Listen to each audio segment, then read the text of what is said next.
The Celestials Railroad by 2 decades after pioneers began migrating to the Wild West, the U.S. government in 1861 agreed to the construction of a transcontinental railroad system that would link California with the rail network of the eastern United States. On the Utah prairie, where 1,000 workers had gathered for the ceremony, 4 Chinese men carried an iron rail toward the track. It was the last link in the railroad that within moments would span the continent. The date was May 10, 1869.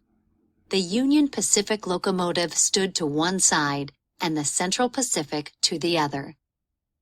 Because they called China the Celestial Kingdom, the Chinese workers were known as Celestials.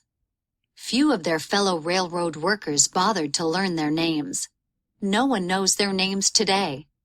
But it was on the backs of the Chinese workers that the first transcontinental railroad was built. For the Chinese, the work began as an experiment.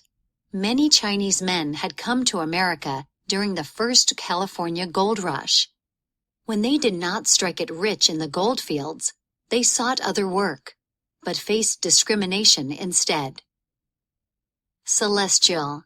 Something that is celestial is heavenly. Construction workers stand on flat cars being pushed by a locomotive across a railroad trestle at Promontory Point in Utah.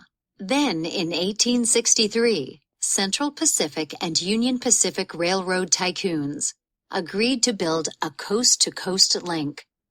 The Union Pacific would head west from Omaha, Nebraska, while the Central Pacific would extend east from Sacramento, California. The two companies mapped the routes, raised the money, and hired the workers. Within a year, the Union Pacific was well into Nebraska, but the Central Pacific had bogged down at the edge of the Sierra Nevada mountains. In California, most men were busy searching for gold or silver. To complete his contract, railroad magnate Charles Crocker needed help. Over the protests of his workers, Crocker turned to the Chinese.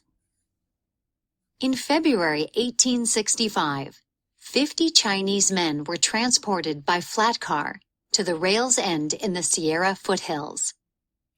While other workers jeered and threatened to strike, the Chinese calmly set up camp, boiled rice provided by the company, and went to sleep.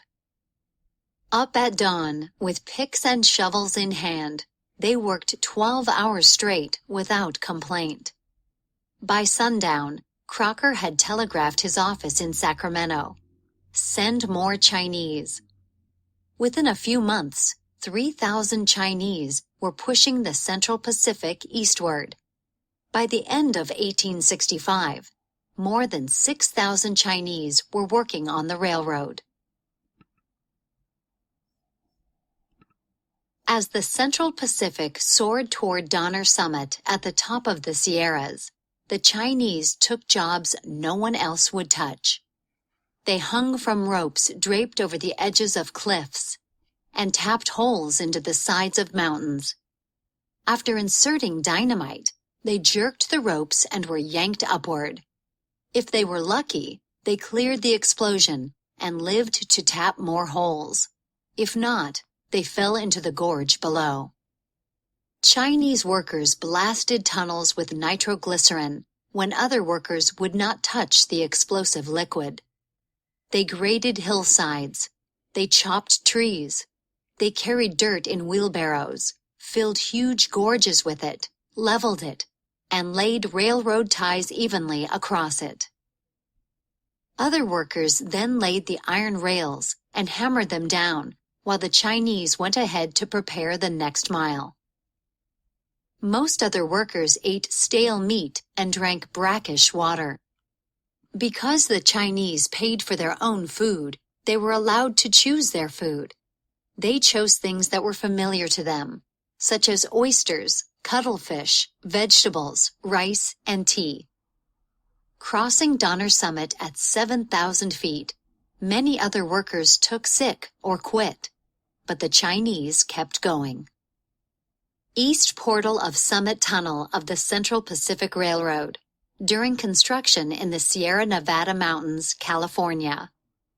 This tea carrier brings refreshment to Chinese workers. Mobs of white workers tormented the Chinese at every camp along the way. But across Nevada and into Utah, the Central Pacific inched toward the Union Pacific. And on April 27, 1869, Central Pacific crews, by then 90% Chinese, laid 10 miles of track in a single day, a new record. By the time the two railroads met at Promontory, Utah, the Central Pacific employed 12,000 Chinese workers. Together with the Union Pacific crews, they watched as railroad tycoons drove in their golden spikes. But when the cameras recorded the event, the Chinese workers were left out of the picture. Employed. If you hired people to do a job, you employed them.